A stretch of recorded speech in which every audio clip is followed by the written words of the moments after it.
So, Prince George gets handed this ceremonial title. And I mean, on the surface, it looks like one of those lovely little royal moments, right? The palace puts out the polished statement, the photos are perfect. Everyone nods along because, of course, the future king gets the honor.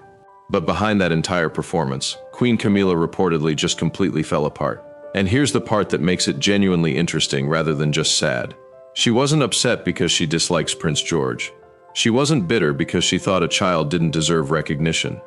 She was shattered because this specific title, this exact ceremonial honor, was the one she had spent years quietly believing could one day go to her own grandson, Freddy Parker BS. And the way she found out that it wasn't happening, she found out through the official press release, the same announcement the public got. No private conversation with her husband, no quiet heads up from the palace machinery she'd spent years serving. She opened the announcement like everyone else and received the message loud and clear. You can wear the crown, Camilla, but your family is still not one of us. And honestly, that's where this whole thing gets messy, because this was never just about a single title or one awkward snub. This was years of maneuvering whispered hopes, unspoken promises, and two completely different ideas about who gets to belong inside this monarchy, all crashing into each other in one brutal afternoon. Before we go further, if you enjoy royal deep dives like this, hit subscribe to Palace Files. It helps more than you know and keeps you in the loop on every update. Let's rewind a bit, because you genuinely cannot understand why this hit Camilla so hard without understanding what she'd been building for years. Camilla didn't exactly walk into the royal family with a clean slate. Far from it. She walked in as the woman blamed for tearing apart a marriage the whole world had been watching. And reporters didn't stop at calling her the other woman either. They started calling her the homewrecker queen, a nickname designed to reduce her entire existence to one ugly scandal. And that name followed her for more than 10 years. Even after she went from mistress to wife, from the woman the public despised to the woman the palace finally agreed to tolerate, that name never completely died. By the time she became queen consort, her marriage to Charles was no longer up for debate. Nobody could challenge her right to stand beside him anymore. But becoming queen didn't suddenly kill her hunger for acceptance. If anything, it simply changed what she wanted accepted next, not herself. This time, her bloodline. Camilla has 2 children from her first marriage to Andrew Parker BS, Tom Parker BS, and Laura Lopes. Neither one carried a title. Neither one worked for the firm. And the palace had a very simple word for both of them: civilians. Sure, they were loved at Christmas and welcomed into family photographs, but when it came to actually counting as royal, absolutely not. And that was not something Camilla was willing to just swallow forever. To her, Tom Parker BS, Laura Lopez, and their children were her bloodline, her legacy. And she wasn't done fighting for them, so she started building quietly, carefully. Nothing dramatic enough to draw fire, not yet. It started with invitations. Suddenly, her family began showing up at royal events they'd never been invited to before. Then came the photographs, carefully staged and carefully timed. Her grandson, Freddy Parker BS, started appearing more and more, sitting closer to the family, getting closer to that royal frame. And people inside Camilla's own circle weren't stupid. They saw exactly what she was doing. They believed she was grooming Freddy Parker BS into the acceptable face of her family. Someone charming enough, polished enough, royal-looking enough to finally bridge that stubborn gap between her world and theirs. And honestly, she was clever about it too. She never once marched in and demanded a title outright. No, that would have been far too obvious. She let the photograph speak. She let Freddy Parker BS's presence do the talking for her again and again and again until the message became almost impossible to miss. My family belongs here too, and they can serve this monarchy, not just stand beside it. At private dinner, she brought up Freddy Parker BS's achievements without fail. At charity events, she made sure his name somehow came up when the right people were standing nearby. She pushed for her grandchildren's photographs to land in palace newsletters and Christmas cards. Tiny wins on their own maybe, but she kept stacking them one on top of another year after year. Then Charles took the throne and Camilla saw her opening. Now she pushed harder, still quietly of course. According to a retired palace aide, there was even serious talk behind closed doors about giving Freddy Parker BS a minor hereditary title. Nothing huge enough to have the public screaming. Maybe a barony, small enough to slip past without causing a storm, but big enough to do the one thing Camilla had apparently been working toward for years. It would finally force the Parker Bowles name into the official royal record for good. But here's where things turned absolutely brutal. One year during the royal family's traditional Christmas walk to church, Camilla made her boldest move yet. She arranged for Freddy Parker BS to stand directly behind Prince George and the rest of the next generation, right where every camera would catch him standing shoulder to shoulder with the future of the monarchy. And really, that was all she needed. One photograph like that printed everywhere and the message would practically write itself. But a senior courtier spotted what was happening before a single shutter clicked. Freddy Parks was immediately pulled out of line and shoved all the way to the back next to household staff just seconds before the photographers started shooting. And the wildest part, Camilla watched every second of that humiliation from across the courtyard. Her own grandson had been positioned beside the future of the monarchy, then physically removed and pushed to the back like someone had suddenly remembered he didn't belong there, and she couldn't do a thing. What was she supposed to do in the middle of a royal Christmas gathering? 'Cause a scene demanded they put him back. So she said nothing. She stood there and watched it happen in front of everyone. According to the aide who witnessed it, this was about belonging. Camilla knew exactly what people still called her behind closed doors. She knew that no matter how many decades she survived inside that family, some people would always see her as the outsider queen who somehow got through the palace gates. Pulling her own bloodline into the monarchy's future was her chance to finally rewrite that story. Once her family was inside too, nobody could treat her like some temporary outsider ever again. But that Christmas morning exposed something Camilla still wasn't ready to admit. The palace had already made its decision about her family. Nobody had bothered to sit her down and say it to her face yet. They didn't need to. Watching Freddy Parker Bowles get pulled out of that line said plenty. And Camilla was about to find out exactly how far the people around her own husband were willing to go to make sure her bloodline stayed out for good. And those people had a name: Prince William and Catherine. And to understand why these two held the line so hard, you have to understand their entire philosophy about where this monarchy was going next. To the public, Prince William and Catherine looked like the modern royal couple: warm, relatable, easy to like. But behind palace doors, people close to them said their real plan was far more calculated than anyone realized. From the moment Prince William stepped into a senior royal role, he followed one rule and never broke it: protect the bloodline. And honestly, this wasn't about pride or some royal arrogance. He wanted to kill the confusion before it even started. Who actually counted as royal and who didn't? An insider put it plainly. Prince William understood something basic. The monarchy only survives if the public sees the line as clean and direct. Blood matters. And if blood matters, then titles have to prove it. And that was exactly where the quiet war with Camilla began. Camilla wanted a blended family tree, one where her Parker BS grandchildren and her civilian children eventually got folded into the royal picture. Prince William and Catherine wanted the complete opposite. Only direct Windsor blood gets a title. Prince William, as the future king, wanted a leaner monarchy, fewer working royals, clearer roles, and absolutely zero honors handed out just because someone happened to marry into the family. So when Camilla started floating title ideas for her grandchildren, here's where it got almost embarrassing. Prince William didn't even argue with her. He went completely silent. And that silence wasn't hesitation. It wasn't caution. It was calculated. And he had very good reason for it. Years earlier, Camilla had already won a smaller victory.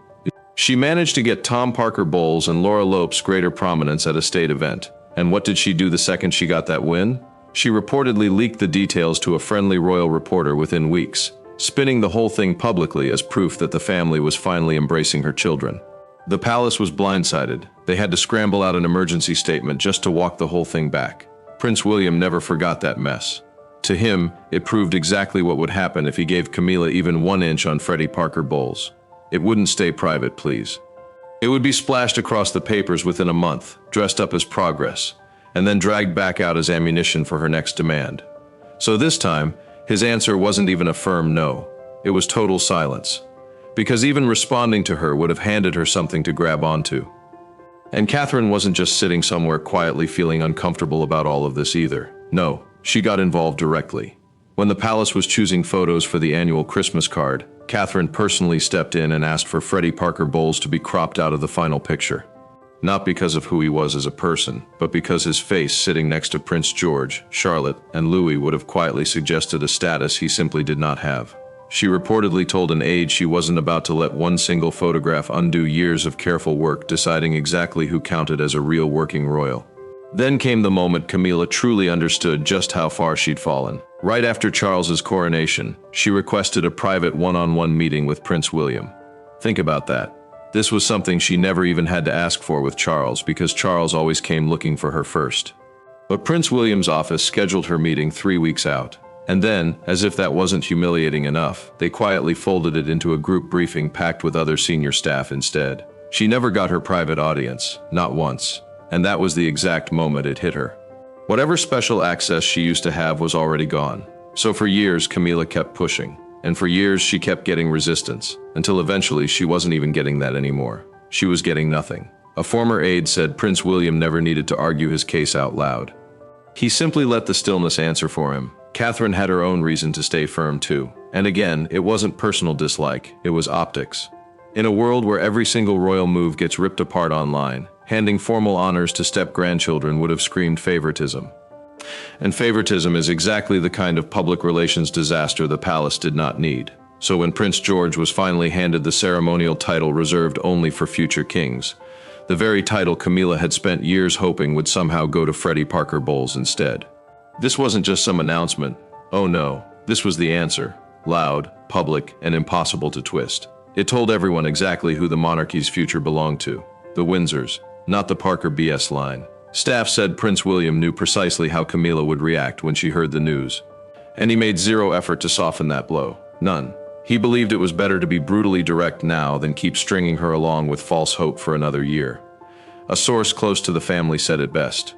Prince William wasn't cruel, he simply wasn't sentimental, especially when it came to protecting the crown. So, while the world outside celebrated Prince George stepping into his new role, Camilla sat inside the royal residence in tears. And this wasn't only about Prince George getting the title, that was the part that really hurt. It was about her own grandson being told without anyone having to say a single word to his face that he never stood a chance. Prince William had made his position painfully clear. Blood over blended family, legacy over sentiment, and the monarchy's future was never going to be shared. And right in the middle of this entire mess stood Charles, trapped between the woman he loved and the son who would one day take his place. Publicly, Charles gets painted as the calm one, the steady hand, the man holding everything together after years of royal chaos. But privately, he was about to make a choice that exposed something far darker, a choice that proved Charles might wear the crown right now. But Prince William controls the future.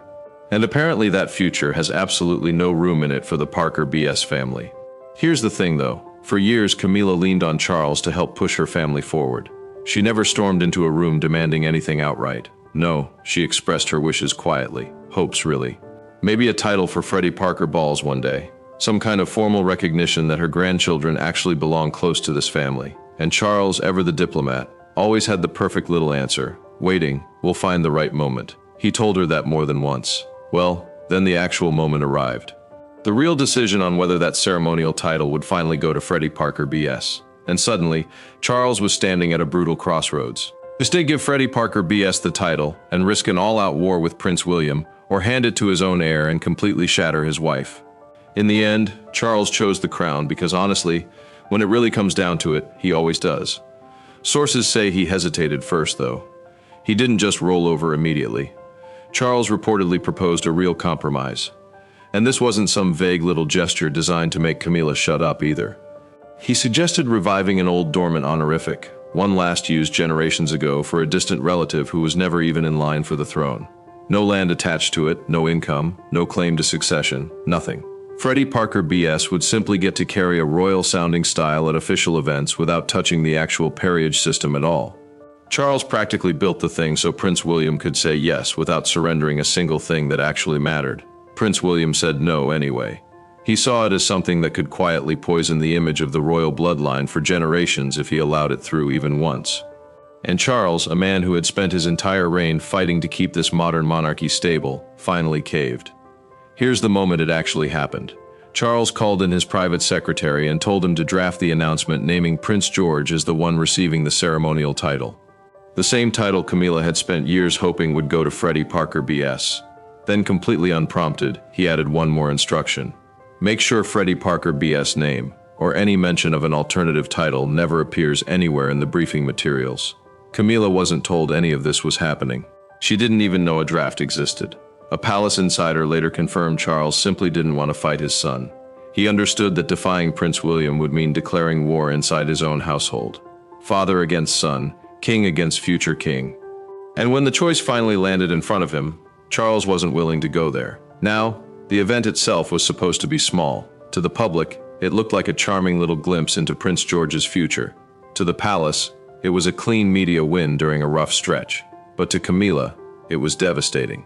And here's the part that made the whole thing almost unforgivably humiliating. After decades of loyal service to this family, decades of keeping her mouth shut and playing by their rules, she got zero warning. She found out through the official press release. Yes, the exact same way everybody else did. An insider said, Camilla saw Prince George's name sitting there in that announcement and simply froze on the spot. To everyone watching from outside, it looked perfectly normal. Of course, Prince George got it. He is the future king. But to Camilla, that one announcement confirmed everything she'd quietly feared for months. Her family would always come second. Always. That night, behind closed doors at Clarence's house, the carefully composed Camilla everyone had watched for decades finally disappeared. She broke down completely. An eyewitness said she held the printed announcement in her hands and said, "They have erased us. After everything, they have erased us." And this wasn't just sadness anymore. This was outrage, betrayal, a grief so deep that apparently not even the crown she'd fought so hard to reach could cover it. One courtier described the mood inside the palace that evening as tense, almost surreal. You could feel it everywhere. You could hear it in the silence. The courtier said. Charles reportedly tried to comfort her, and out came the soft, clearly rehearsed explanations about tradition, public expectation, royal strategy, all the usual palace language people reach for when they've already made the decision and now need you to accept it. But Camilla wasn't having any of it. Overcome, she looked at her husband and said it straight to his face. "You let them humiliate me." And that's when the whole thing became even uglier, because suddenly this wasn't a betrayal from Prince William anymore. Prince William had never promised her anything. This was a betrayal from her own husband. For a woman who had stood beside Charles through decades of scrutiny, media attacks, and outright rejection from his own family, this felt like a knife coming from the one person who was supposed to protect her. She had survived all of that beside him, and when she finally needed him to stand beside her, this was what she got. She reportedly looked him dead in the eye and asked, "Did you even try?" Charles was reportedly sorry, but he wasn't apologetic, and there's a huge difference. He genuinely believed he'd made the right call for the institution, for the crown, for history itself. Wonderful for history, perhaps. Not so wonderful for the woman sitting in front of him, completely wrecked by it. Because whatever justification he had, the emotional damage was already done. In the days after the announcement, Camilla canceled several commitments, officially blaming health concerns. But staff noticed the change in her almost immediately. Quiet, distant, ice cold. And here's one tiny detail that somehow says more than any screaming headline ever could. For years, Camilla had personally picked out Charles's tie every single morning. It was their thing, this small private ritual between the two of them. After the announcement, she stopped completely. She handed the job over to his valet instead. No explanation, no discussion. Charles reportedly asked her why just once. She didn't answer him. She simply let that silence sit between them. And unusually, Charles didn't push her on it, because deep down, he knew exactly what he'd done. For the first time since they got married, Camilla no longer felt safe with the man who had once defied the entire world just to be with her. Sources close to the family believe this decision was going to leave a permanent scar, and not some political scar the palace could smooth over with a clever statement either. Camilla had spent decades walking a tightrope, earning respect, staying silent, serving a family that once wanted absolutely nothing to do with her. She survived public hatred and years of media venom just to get where she was. But after all that sacrifice, all those years proving herself, she was now being forced to face something painfully ugly. Maybe all of that acceptance had only ever extended to her. For Camilla, the crown had always meant one thing: proof that her past didn't define her anymore. Proof that she'd finally made it through. But now, with her own grandson passed over and her legacy quietly rejected, she was left sitting with one brutal question she probably never expected to be asking. After finally becoming queen, did she ever really belong there at all? When the dust finally started settling from all that emotional wreckage, royal insiders began focusing on what this title snub actually meant, not just for Camilla, but for the entire future of the monarchy. 'Cause here's the thing, while everyone outside was fixated on Camilla's tears and Prince George's shiny new title, something much bigger was quietly taking shape beyond those palace gates. A generational divide, and a very deep one. On one side stood the future, a sharper, leaner House of Windsor. Prince William, Catherine, and their children were being carefully molded into one tight modern royal core built entirely around tradition, clarity, and public appeal. And on the other side, the Parker BS family, what insiders now quietly call the blended branch. Loyal, present, always around, but completely unofficial. Welcome in the photographs locked out of the protocol. Camilla's side of the family tree wasn't exactly pruned. That would almost require acknowledging at first. It was simply ignored. And that kind of ignoring can plant the seeds for something far uglier down the line. One royal historian said it best. You're watching two royal visions rip apart in real time. Camilla wanted a legacy that pulled her whole family in. Prince William is building one that strips everything away except pure bloodline. And here's the problem. Both of them are completely convinced they're right. And the implications here are serious. This isn't just juicy family drama that disappears after a few bad headlines. This is a monarchy that could one day split. Not because of some explosive scandal, not because somebody steps down, but because of a slow, quiet fracture running straight through the family's identity itself. Freddy Parker Bowles and his relatives aren't little kids anymore either. They're growing up inside royal walls without a single royal title to their names. Think about how strange that actually is. They walk the same palace corridors as everyone else, but go looking for their names in any official royal registry, and you'll come up empty. They celebrate every holiday alongside Prince George, Charlotte, and Louis. They eat together. They pose together. They grow up around the same palaces. But underneath all that family warmth sits one painfully clear message. This world was never actually built for them. At one family Christmas at Sandringham, the place cards apparently told the whole ugly story before anybody even opened their mouth. Freddy Parker Bowles' name was nowhere near the main table. He had been seated off in a separate anteroom with staff children and distant cousins.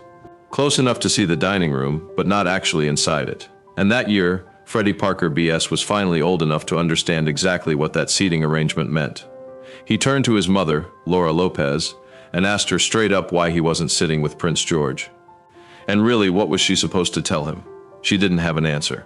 So, what does all this actually mean for the next generation? Basically, it means a monarchy increasingly built on hierarchy. And not just hierarchy of power either, something much more personal. A hierarchy of who actually belongs. Prince George, meanwhile, is already stepping into duties that hint very clearly at his future. Honors, military patronages, quiet introductions into diplomatic circles most people never even hear about. He's not simply being raised as somebody's grandson anymore. Every little step is preparing him for one thing. Future King and Camilla's grandchildren. They're stuck right there on the edge of public awareness. No honors, no mentions, not even a whisper of ceremonial involvement anywhere. They belong completely to the Queen's world when it comes to Christmas dinners, family gatherings, and photographs. But when it comes to the monarchy's actual future, suddenly they're nowhere to be found. Now, some people argue that this separation is absolutely necessary. The monarchy has to slim down, cut the excess, make the line clearer, keep the institution manageable if it wants to survive in today's world. Fair enough. But others warn that quietly pushing step relatives to the edges like this could breed exactly the kind of slow-burning resentment that gets uglier with time. One source put it bluntly. What happens when Freddy Parker Bowles keeps watching Prince George collect one honor after another, knowing that at one point his own name was actually being considered for something similar? A former royal press officer added something even sharper. They're not children forever, and feelings don't magically disappear just because the palace decides nobody is allowed to talk about them. For now, though, Prince William's approach is clearly working. The public adores his children. And let's face it, that image of one pure, steady royal bloodline is an incredibly powerful thing to sell. But palace insiders warn that all this beautiful clarity comes with an emotional bill. And eventually, somebody has to pay it, especially the people who keep getting left behind. Camilla feels that pain right now immediately. For her grandchildren, it might take years before they fully understand what was decided for them. But either way, the line has already been drawn, and this one goes far beyond titles and ceremonies.